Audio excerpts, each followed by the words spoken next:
Hello and welcome back to Hollowponds Solo Sagas. So today we are continuing with our fourth episode of Across 1,000 Dead Worlds. Very nicely done, big book by Alex T, massive book. Hopefully that doesn't clash with the green screen at the back.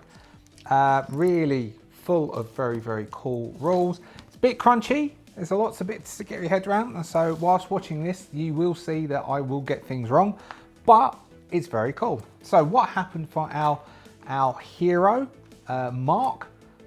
Mark is exploring the second world on his own. He has been to the first world. It went quite badly. Re-equipped, found some resources, found some an artifact or two, found some data crystals, took them back to Kramer Station, sold them, got re-equipped, and has come back out and is exploring this new place, which is called, where is it? Here it is, Plunges. Plunges 456177. Plunges is a bioresearch establishment. It does bioresearch and containment. There was a terrible tragedy, something got loose, which means that it's on lockdown, which means every door that Mark needs to go through, he has to unlock to get through to the next area. It's deathly quiet, which means there is the potential of one ambush. And it's jungle-like. It's a large establishment. There are quite a lot of resources left. Mark has found an artifact in the room that Mark is in at the moment, which has two exits from it. And he is continuing on. He is in the second hour of his exploration. He has potentially 10 hours. And at some point in the last 2 hours, he's going to have to head back because that's all the oxygen and battery resources that Mark has, including various different food and other stuff. That's all he has with him, which is part of the mechanics of Across 1,000 Dead Worlds. Basically, Mark is wearing an air filtration unit because you need to do that to explore this world. There is no other things that really sort of hampering him. So we would now have Mark. Mark has in this room with an artifact. It's empty apart from there's a pedestal, and in the middle of the pedestal there was a dodecahedron. I've written down D20, but I've just, oh, there it is. There's a dodecahedron, which is a small light artifact that Mark has put into one of his pockets. He has 10 pockets, and he is now going to check his rifle. What type of rifle was it? I can't remember what it was. M something or another rifle, and Mark is going to move on to a new area, hopefully. So there is a door ahead of Mark. This door, there are two exits from this room. Okay, so where we got? This is room 4. Oh yeah, look, I've done a little map. Room 4. There are two exits from room 4. Mark is going to attempt to open up this one here. So Mark is going to attempt to unlock the room. First off, we do, because what it actually said was tech check to access every area. So Mark is going to attempt to do a tech check. If Mark fails, then Mark is going to have to get the lockpick tool out and attempt to do a node unlock on that door. Tech check first. What D20? This D20? Let's try this D20. Mark has a technology of 10. What basically this rule system is you have to hit a 20 or higher. So he needs to roll a 10 or higher. 12, which gives him a 22 total, which means he manages to get that door open. So this door opens, which will then turn into our area, 5th area. We now need to work out what is behind this doorway. So we have a hallway, stairs up, stairs down, ground, bridge, or area connected. Oh, that's area connector. Well, we can say, all right, we haven't done that. So area connector, we will roll to see if this door leads straight through directly into the next area, or there's a simple areas directly connected. All right, so simple hallway or whatever. So we have a 19, which is the areas are directly connected. So the door opens into a new area. That will cross off our next 10 minutes, which is moving into this new area, which means that we need to consume one resource, one oxygen resource, one battery resource. We did do shooting in that last, did we do shooting in that last one? Yes, we did. In this last time slot, we killed that one thing, so we will say that we consume one lot of ammunition. we then, because we've come into a new area, I believe this is where we need to roll to see if we have an ambush. We roll a D10 on a 1 or 2, there's the potential of an activity check. 7, no. So there is no activity check of a known threat in this time slot. So we've come into a new area. So we roll, unlock the door, new area. What is area 5? Area 5, we roll a D10. 7, a dread event.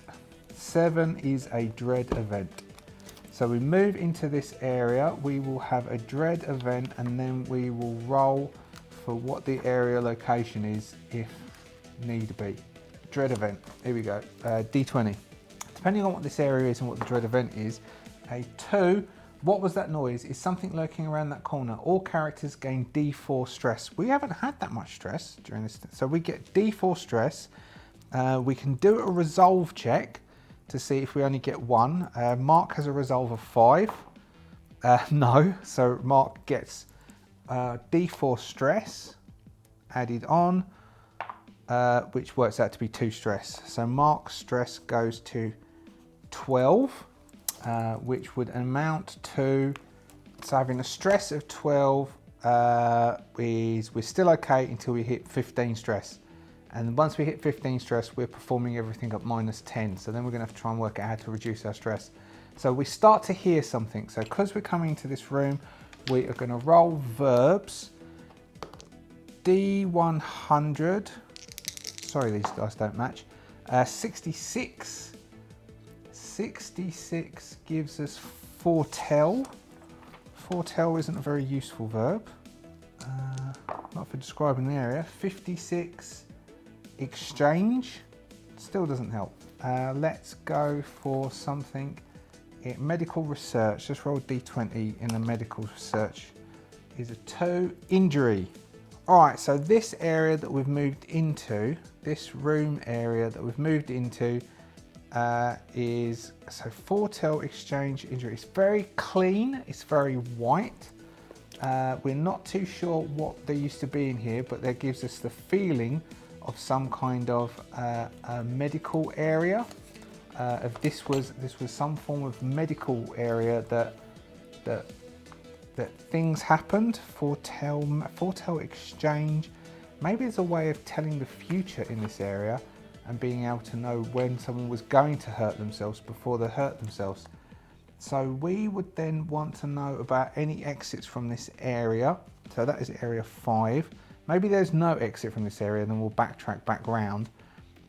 Otherwise, we could let's check to see if there's an exit from this area. So 1 and 2, there is no exit. 3 and 4, there is 1. 5, 6, there's 2. 4, there's 1 exit from here. All right, so there's a doorway there. We're going to check that doorway, see if we can get it open. We've got a technology of 10. This will be our 6th area. So that means we can unlock that door. What is our area connector? Is a 15. Grand wide hallway. So we've got a wide hallway at the end of this here, which would of course end in another doorway. And that's another 10 minutes moving into our 3rd area where we've already rolled for that one. Actually, that'd be another 10 minutes because we've got to open up the door, which was a technology roll, and then we're exploring this hallway. There's a 20% chance that we are going to get ambushed. 20, okay.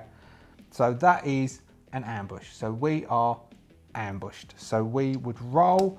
So ambushing is an encounter. We roll into something, they get a +5 on their initiative. We have an encounter. So that is our enemies. So we bump into something. We've got our enemies table and antagonists.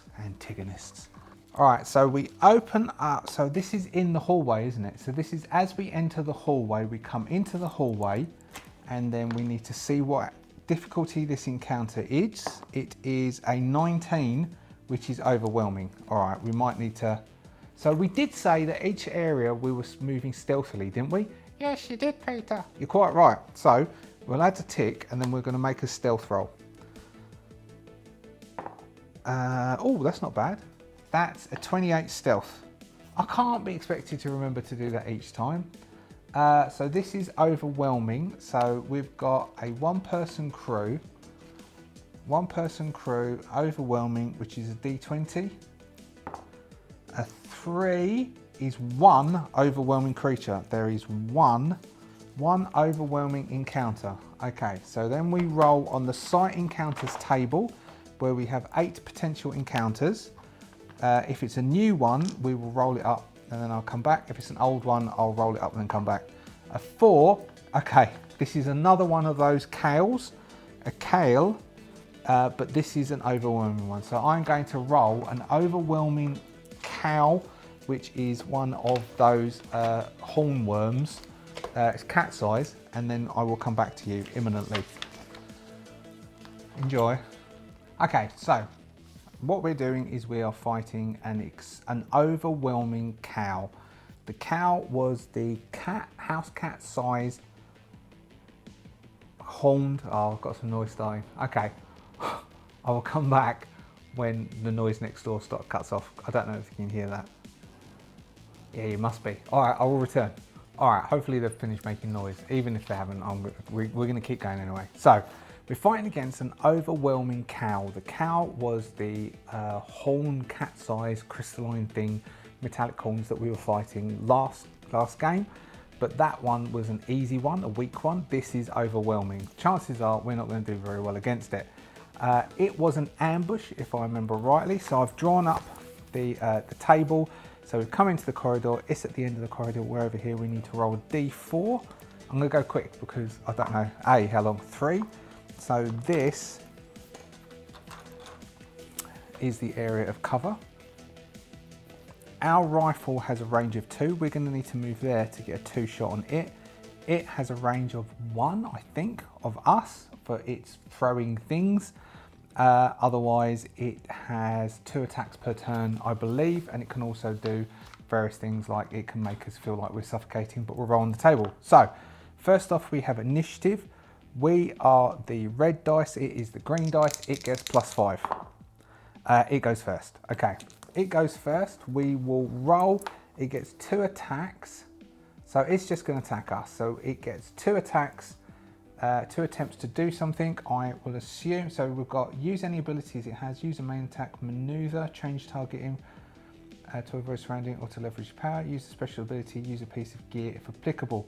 So maneuver is move, so we will say it is definitely going to move. It's going to move 1 up to the area of cover as one of its moves, definitely, and then it will roll a D10 rather to find out what it's going to do. It's 9, use a special ability skill if applicable, or use its main attack. I don't think it can use its suffocate ability because I think it's too far away from us to make us suffocate. It also has the ability to dazzle us, but that it needs to be in the same square as us. So it's moved up to there, and then we'll say that it can also, we'll give it the same range as we have with its ranged attack. So it can do an attack against this, is going to psychically catapult a chunk of its crystalline hull and attempt to hit us from where it is. It has a +5 attack. We haven't got a chance to do anything yet because otherwise we were going to spend 8 points to do a hard attack and then 2 points of stress to defend ourselves. So I guess we can still use that 2 points of stamina to defend ourselves. And it has a +5 attack. It's got a huge damage, 2d10. We're done for. So it will roll a D20. I think this is the worst D20. +5 in attempting to hit us with its ranged attack. It gets an 11. Yes. So it doesn't hit. So it does a shot. It doesn't roll the 20 it needs to hit.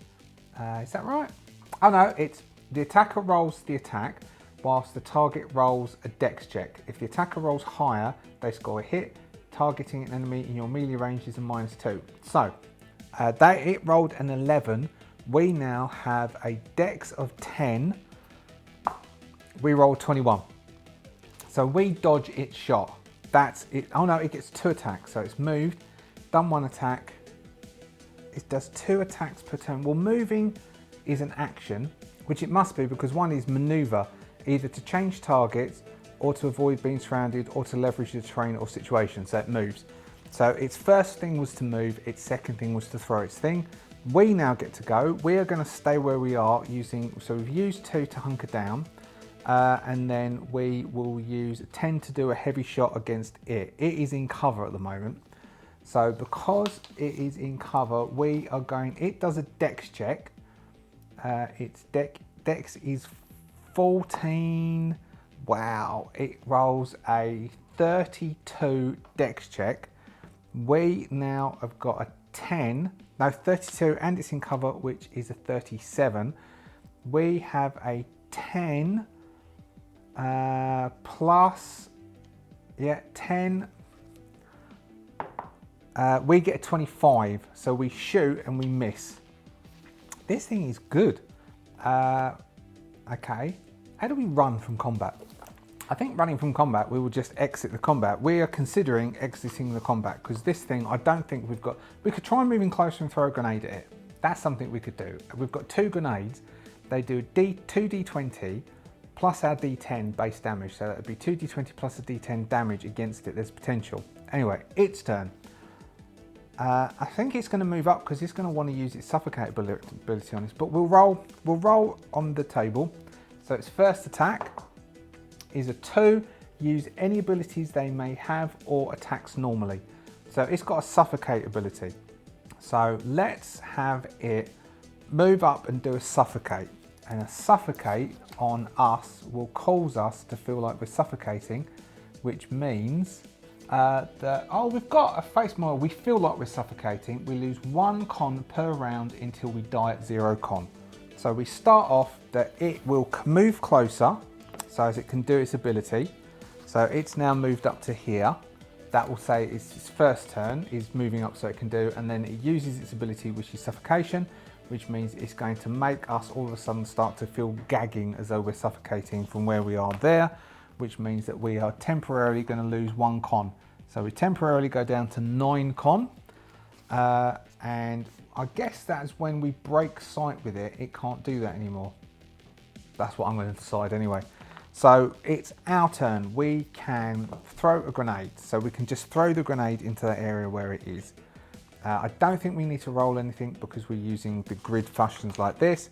So it's just throwing the grenade into that area. Now let's say if it's stunned, that it's also got 3 wounds. It's looking a lot more meaty than that other weedy one that we were fighting previously. We do not like our chances. So we're moved, it's moved up, it's making us through, and it's coming up towards us. We're not feeling too happy about this, particularly when it's going to daze us. All right, so we will chuck a grenade. So on our turn, we will chuck a grenade across, which I think is 5, and we might retreat, to be honest. So if we're going to call 5 as being throwing the grenade, and then we've got maintaining stealth or adjusting initiative by 1 is 5, then I think that what we're now going to do is we're going to attempt to leg it. We're going to throw a grenade at it, see what happens, and then leg it. I've got a funny feeling that throwing the grenade isn't going to do much. If it damages it and knocks it down, then we're on to a winner and we might decide to pull up. So we throw the grenade, which is 2d20 and a d10. It has a con of 16. We need to get at least 16 damage. Oh yeah, loads. Okay, so we have actually damaged it. It is knocked down. Based on the fact that it's a will of 15, it's just going to get back up again. So we have knocked it down, and we will say that because it's knocked down on its turn, it needs to get up, and then with using our 5 additional stamina to maneuver ourselves to the ability to get away, we then cycle back to its turn. It then is going to try and get back up again. Where's our overwhelmed? Overwhelmed. So it's been knocked down. It is going to, so does that one, is that one? No, 1 wound is if we wound it when it's knocked down. That's right. So it is going to attempt to get up. Then we roll to see whether it's bloodied or not, don't we? Yeah, when it recovers from being knocked down. So it's been knocked down. It now has to try and make a will check. It's got a 15 will. It needs to roll 5. 17. Okay, so it gets up. It is now 1, which is bloodied. We've got, it has +5 defense or +5 damage. So 1 to 3, so it's got +5 defense. So it's got a defense of 5 now, which it means is going to be even harder to hit than it was beforehand. And so its turn, we've seen it get back up again.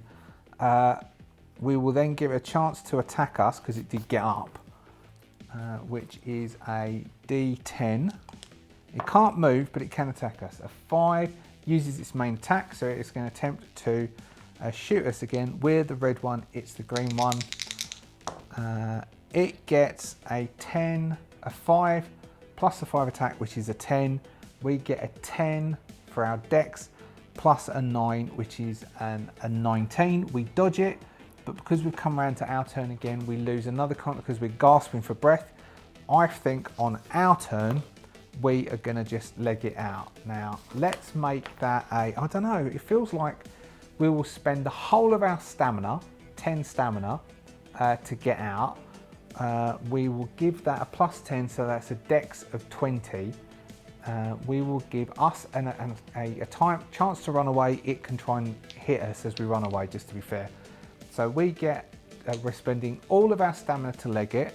So we get 35. If it rolls a natural, we'll say it hits us. No, go for that. It gets a 13. So we exit, we close the door behind us. So we come back into here. So we've used up a grenade. And we've seen that the things in here are a little bit harder than we thought they were. So we've used up a grenade. We didn't fire our gun. Oh, we did fire the gun. So that is going to amount to being 1 ammo used.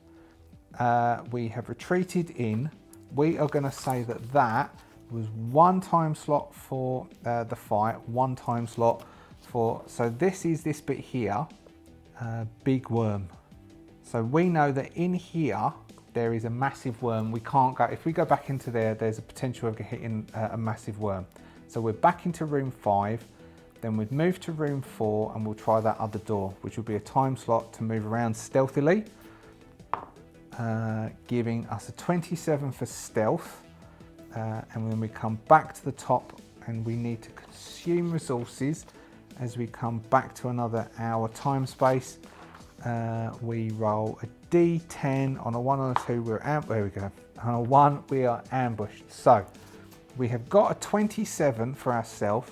We've come to the top of the line. We have the activity thing. Hold on, I'll tell you what it's called. It's called activity check. So due to the activity check, we are ambushed by a randomly determined known threat. So this is the one randomly determined ambush that we can have, but it does mean that this is our 4th encounter. We've got another threat that comes down. This is either going to be a spitter, a clobber, a taker, a cyban, a bomber, or a selena.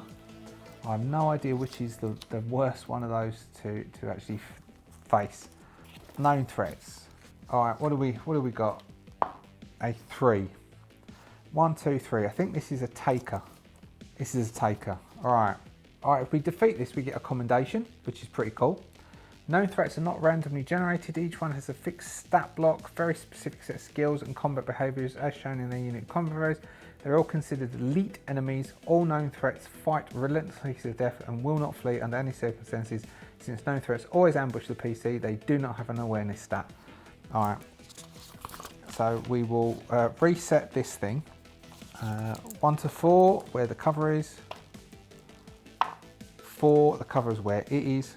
So it's a taker, that's us. Let's have a look and see what a taker is. 304. All right, 304. While similar in appearance to spitters, there are many theories they're related. A taker's strategy couldn't be more different. Takers close the distance to their intended target and grab them as fast as possible before doing one of 2 things. Rushing out as fast as possible, never to be seen again, or gluing them to a wall with a web of sticky mucus while it deals with the other threats. Okay. So we've got its combat behaviour. I guess we roll an initiative. It's ambushed us, so it gets a +5. It can move 3 hexes, which means it can clear 2. I would say that means it can clear 2 spaces. it can move 2 spaces, 1, 2. It's the size of a standard human. It wants to do melee attacks. It has 3 wounds, 12 con, that's all right. 2 defense, no armor. Okay. It is going to attempt to ambush us. We are the red, it is the green, it gets +5. I should take the green because it was rolled 10 every time. It's got 15, it goes first. So it rolls a d10 for its combat behaviour. At 10, immobilised. The taker spits a web of sticky mucus, completely gluing its target to the nearest surface. The victim cannot perform any action other than attempting to escape by passing a hard -10 dex check. If another character has a blade, they can cut the victim out without rolling a check. Well, I don't know if it could do it from that range. So it will attempt to, well, what we've got, can it move? Well, if it moves 2 squares, 1, 2, it's within 1 square's range. So it's going to move 2 squares, 1, 2, 2 here, and then it's going to attempt to shoot sticky mucus over us. The only downside of this is if we can't break out of this, then as a solo, we're pretty much dead, because it will then just keep doing stuff and then run off with us. Because it's also got kidnap. The taker grabs its target and rushes towards the closest combat grid border, attempting to escape. On the victim's next turn, they can perform an opposed strength check to escape.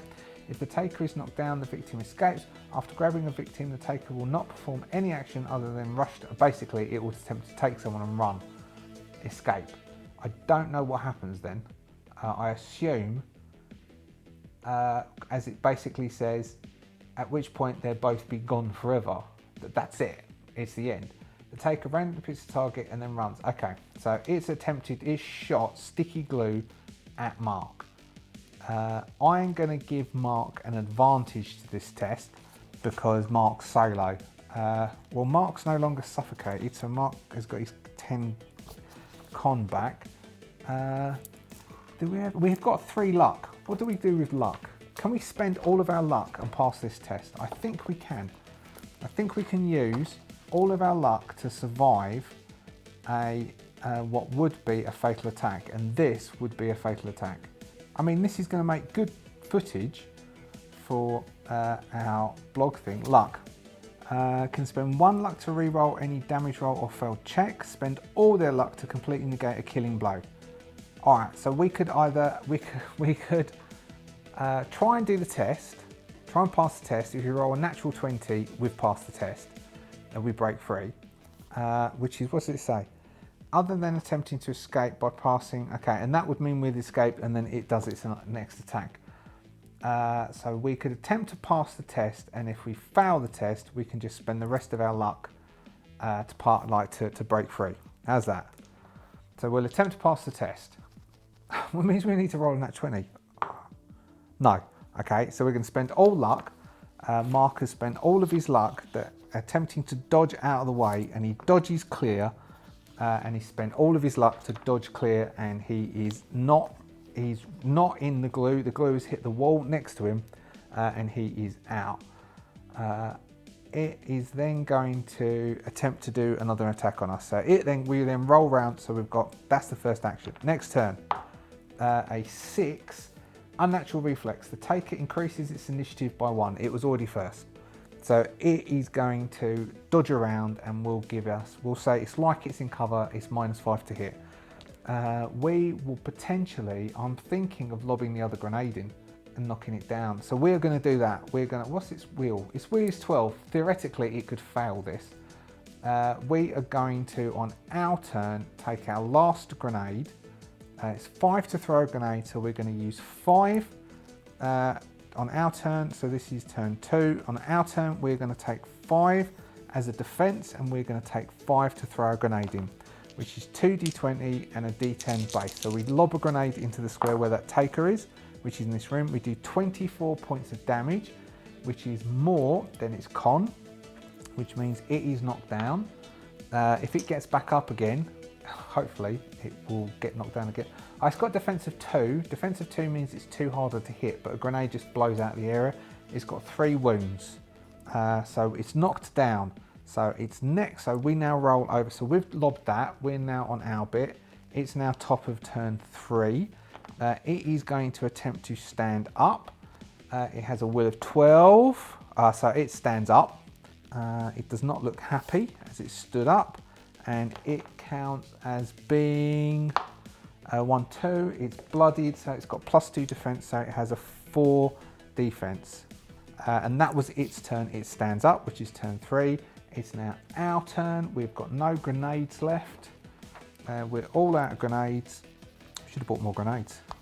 We should have bought a grenade launcher. We will attempt to shoot it with our rifle, which means that we have a 10 to try and hit it. A 10 plus a D20. That's it. We've got a 10 plus a D20.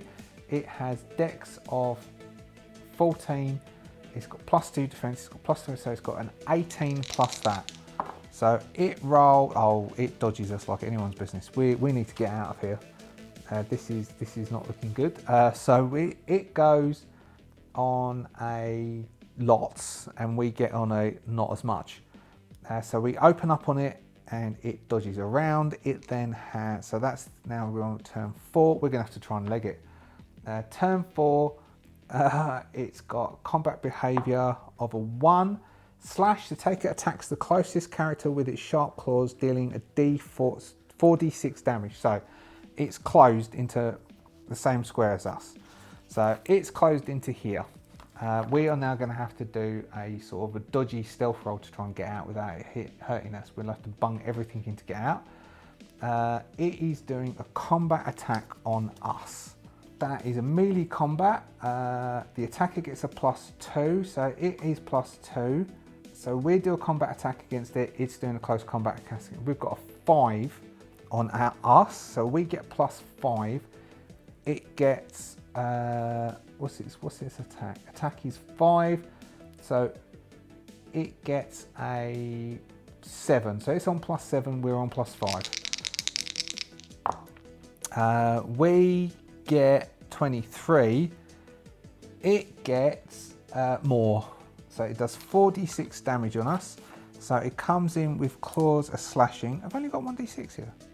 Hold on, we use these. So it does 4d6 damage on us. It does, what's that? So that's 5, 10, it's 11. Our con is 10. We get knocked down. So it slashes us and we get knocked down. So that was its turn.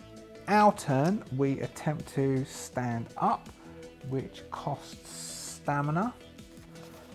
Standing up, where are we?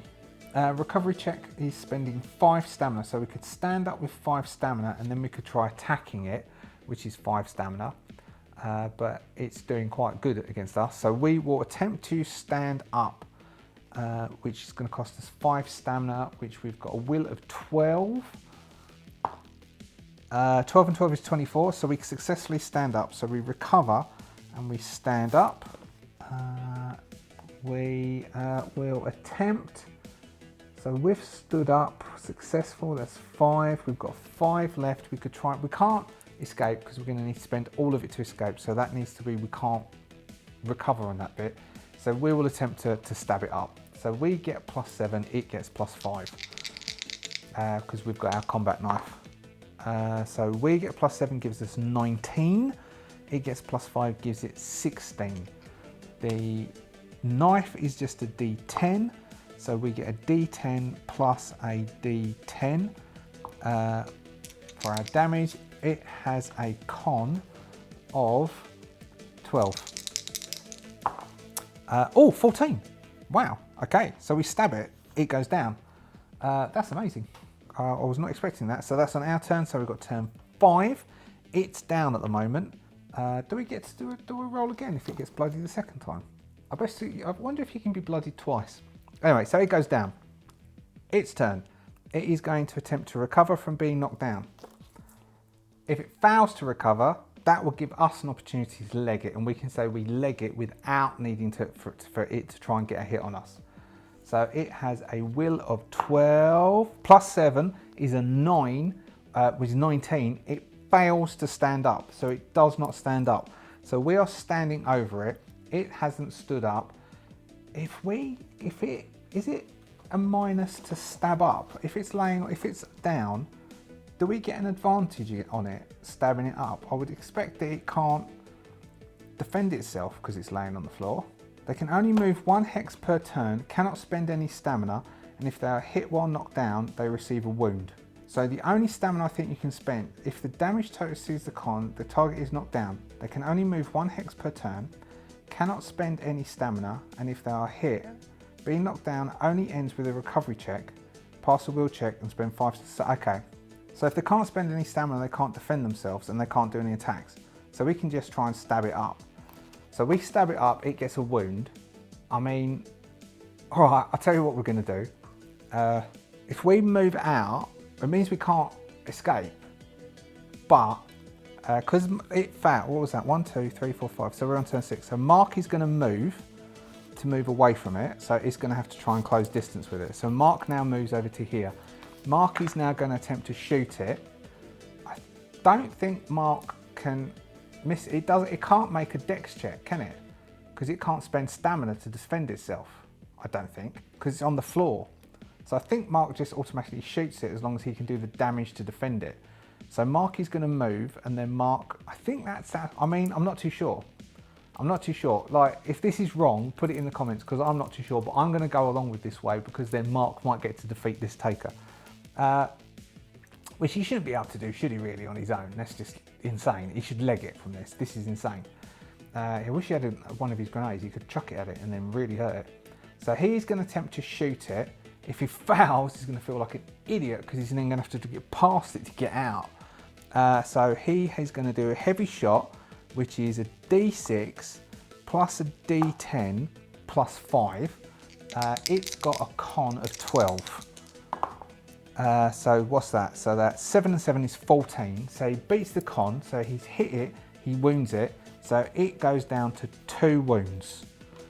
So it has got 2 wounds at the moment.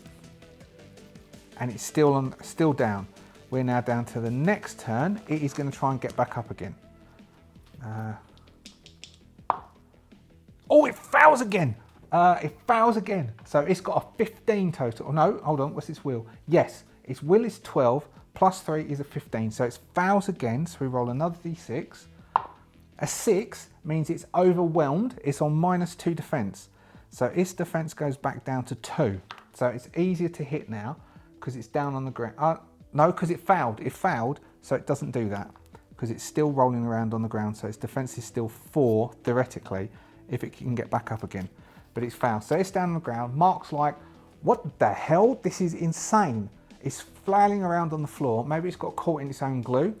It looks like this sort of bug thing. It's flailing around on its back. It's trying to get back on its feet. The floor maybe is really slippery. Maybe some of that moss has been collecting. It's flailing all over the place. It can't get back up. Mark will try and shoot it. Does Mark make a shooting roll to try and shoot it? I don't know. Let's see. If this is a bad roll, then I say no, he auto shoots it.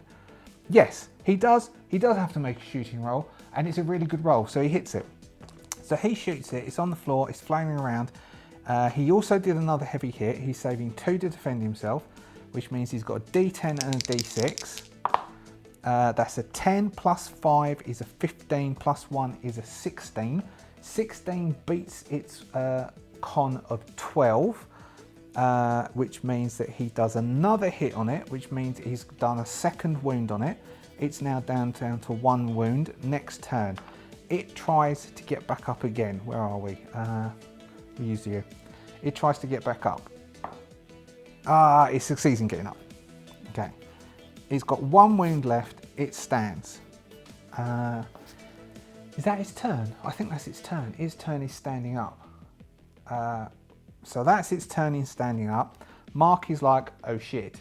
Oh no, now because it succeeded, now it rolls this, which is a 5. 5 and 6 is overwhelmed, which means its defense goes down to 2. Mark will, on his turn, he is going to move back 1 square to here on Mark's turn, and he's going to try and shoot the taker. The taker has a dex of 14 and a defense now of 2, which means it's a base of a 16. We'll use its can roll that one. Mark has a 10 and he's going to roll that one. So that is, what did we say? So it has a dex of 14 +2 is a 16, +3 is a 19. 19 defending it. Mark has a +10 for range combat, which is a 26. So Mark shoots it, so it gets shot. So Mark then has a D6 because it's a strong attack, D10 because his attack, +5 because of the type of gun it is, which is a 8, 9, 10, 11, 12, which is a 13. Its con is 12. So he beats its con again, it gets knocked down. Next turn, it now has to try and get back up again. It has a will of 12. Will of 12, that's a 21, which means it does get back up again. Mark is starting to panic now. It gets back up again. Because it gets back up, it rolls again. It's got a 2, which means it has +2 defense again. So it goes back to 14 for defense. I think that's how it works. I think you just keep rolling it. So that's its turn. Mark tries to shoot it again. It has a 18 for its. Mark has a 10.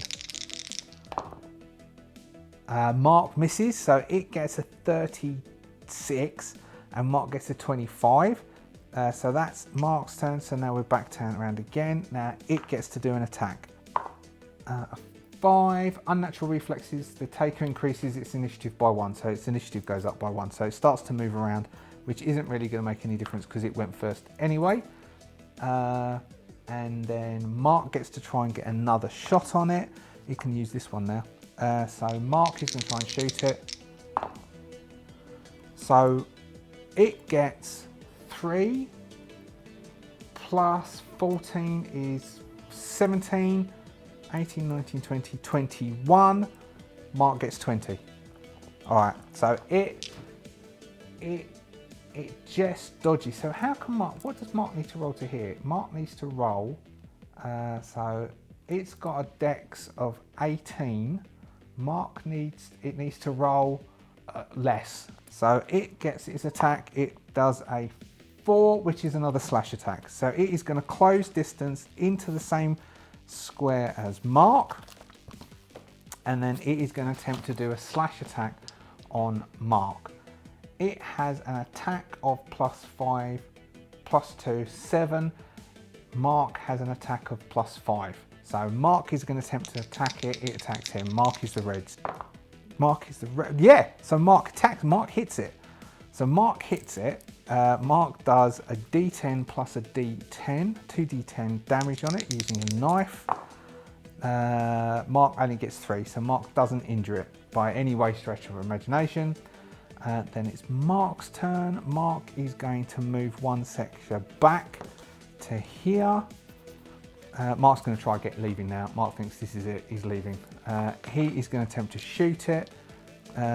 It can have the green, no, it can, where's that orange one?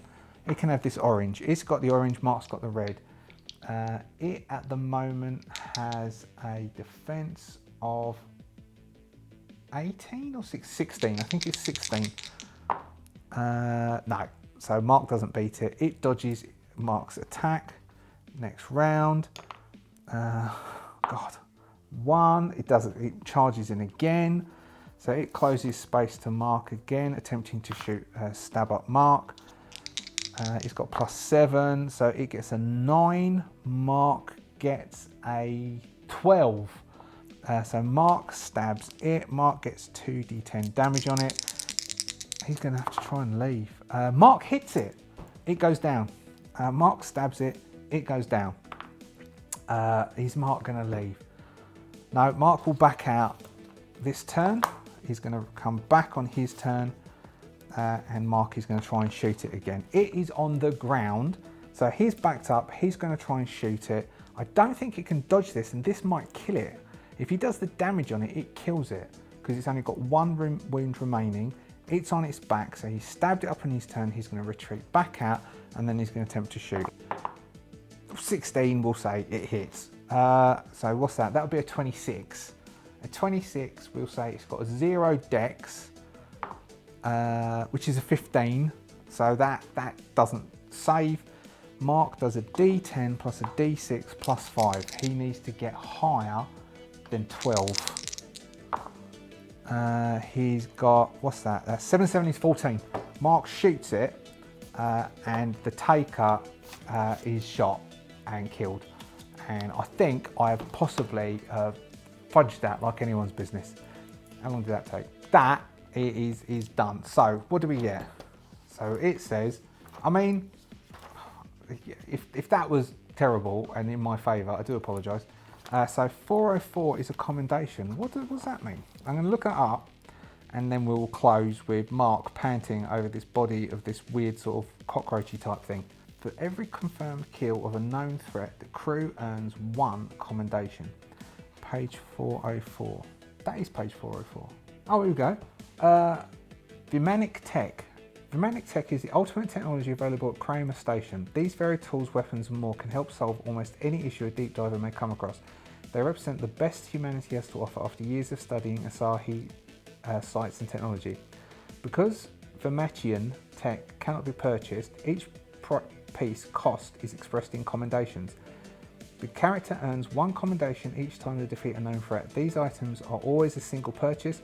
Once the character has spent commendations on one, they have access to them for any future mission.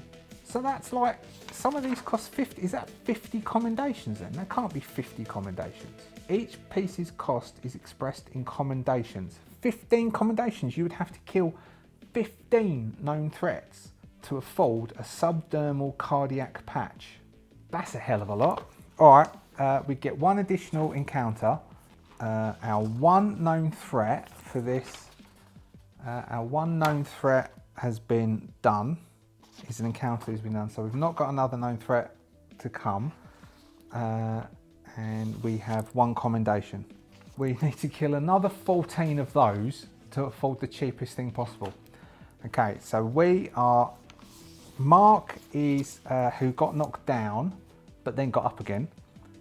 We are in room 4 at the moment. So we're in room 4. We should probably, that was a known threat, so that will tick on 1 bit. And did we tick off consumption of stuff? No, we didn't. I don't think we did. 1, 2, 3, 1, 2, 3, 1. Oh no, we did. 1, 2, 3, 1, 2, 3, 1, 2, 3. So we still need to do, we'll need to do that 4th one. Okay. And that is about that. We did defeat something. I'm going to say that Mark, in defeating a known threat, can have 10 stress back for defeating a known threat. I think if I was GMing it, I would say that's quite good. I mean, I probably didn't do that properly, and I don't know whether once you're knocked down as an enemy, whether you can just do damage to them. I don't know. Now that just feels wrong. But still, he survived it, just about. So, Mark hasn't found anything additional. He's earned a handful of credits in doing encounters. He's got a commendation. He has no grenades left. Has got an artifact, which is an unknown amount of money, and really wants to find some resources to take back. He's been exploring this place and it's just been a bit of a death trap, and that is where we're going to leave Mark, hopefully to survive another day next week. Thank you so much for sticking with me. We didn't get much done, but we got a bit of combat, and you can tell me how wrong I was. If you're a subscriber, thank you so much for being a subscriber. If you've not yet been a subscriber, please consider subscribing to the Adventurers Guild. Thank you so much for all of your support. It is very much appreciated. As you can all see, I have my mic again, which if I have a look check of my receiver, it is receiving signal quite nicely. Thank you so much to everyone who contributed towards this. I am very much grateful. And with that, we shall stop, and I shall see you again next week for more Across the Thousand Dead Worlds. Let's see if Mark can get out of this place alive. I doubt it. See ya.